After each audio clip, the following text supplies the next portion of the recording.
காலை வணக்கம். நான் இப்போ சமைக்க போகிறேன். நான் காலையில் வேலைக்கு போவேன். அதனால் நான் காலையில் எங்கள் வீட்டில் உள்ள சமையலை நான் சொல்கிறேன், பாருங்கள். உங்களுக்கு பிடிச்சிருந்தா எனக்கு ஆதரவு கொடுங்க. பாருங்கள், வெங்காய சாம்பார் வைக்க போகிறேன். வெங்காய சாம்பார் பாருங்கள். இது மசாலைக்கு எல்லாம் அவிச்சு வச்சுருக்கேன். சோயா பீன்ஸு ரொம்ப உடம்புக்கு நல்லது, அதனால் நான் வச்சுருக்கேன். வச்சுருந்தா கடுகு போட்டுக்கணும். போட்டுக்கிட்டு பாருங்கள், வெங்காயம், தக்காளி, இஞ்சி எல்லாம், பூண்டு எல்லாம் வச்சுருக்கேன். அதை வதக்கணும். நல்லா வதக்கிட்டு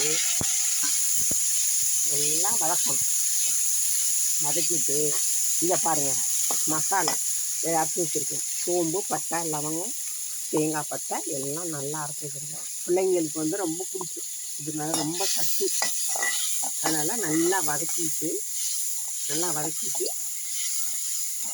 நல்லா வெங்காயம் வதங்கின பிறகு இந்த மசாலையை போட்டுட்டு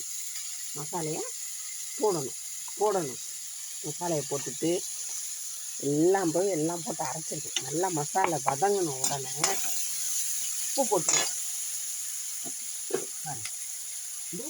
உப்பு சேர்த்துக்கணும்.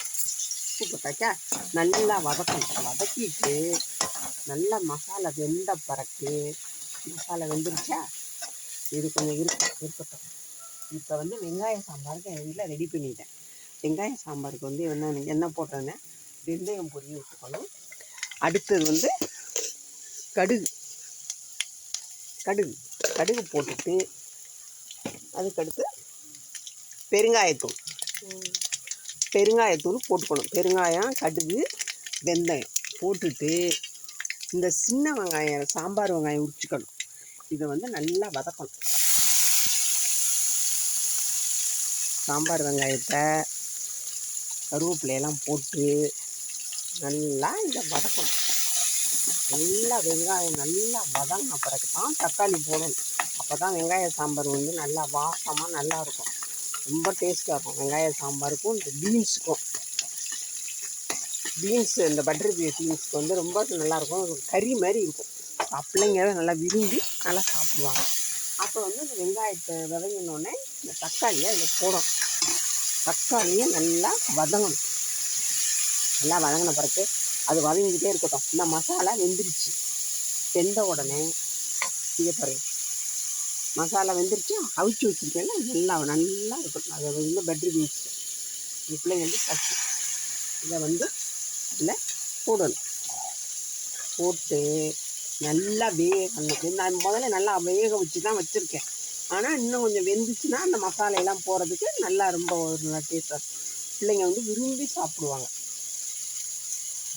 உப்பு நல்லா இருக்குது, நல்லா டேஸ்ட்டு. இந்த மசாலா நல்லா வெந்த பிறகு இது போட்டு மூடி வச்சிடும். மூடி வச்ச பிறகு அப்புறம் அந்த மசாலையெல்லாம் சுத்தமாக போட்டுட்டு அப்புறம் இதை இறக்கணும். இவ்வளோதான். இது வெங்காயம் நல்லா வதங்கிடுச்சு.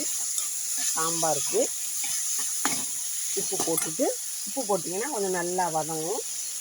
நல்லா வதங்கின பிறகு மஞ்சத்தூள் போட்டாச்சு, எல்லாம் பண்ணியாச்சு. பருப்பு நல்லா வேக வச்சு, பருப்பு, பூண்டு, இதுலேயும் கொஞ்சம் பெருங்காயம், ஜீரகம் எல்லாம் போட்டு வேக வச்சு வச்சாச்சு. இது நல்லா வெந்துருச்சா, இதில் சாம்பார் பொடி ஒரு அம்மா வேணுங்கிறது தக்கன காரம் போட்டுக்கலாம்.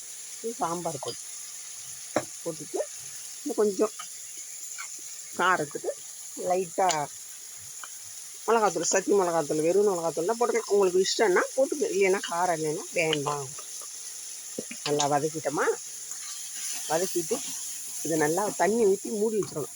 இறக்க போகும்போது புளி ஊற்றி பருப்பை தூக்கி கொட்டி அப்படியே இறக்கணும். அதான் வெங்காய சாம்பார் ரெடி. இது நான் வேலைக்கு போகிறதுனால நான் காலையிலே செஞ்சுருவேன்.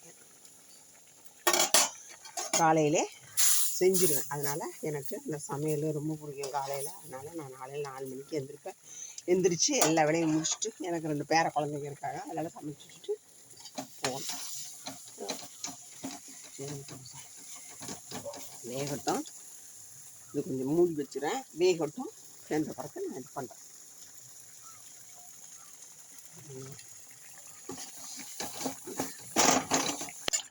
இந்த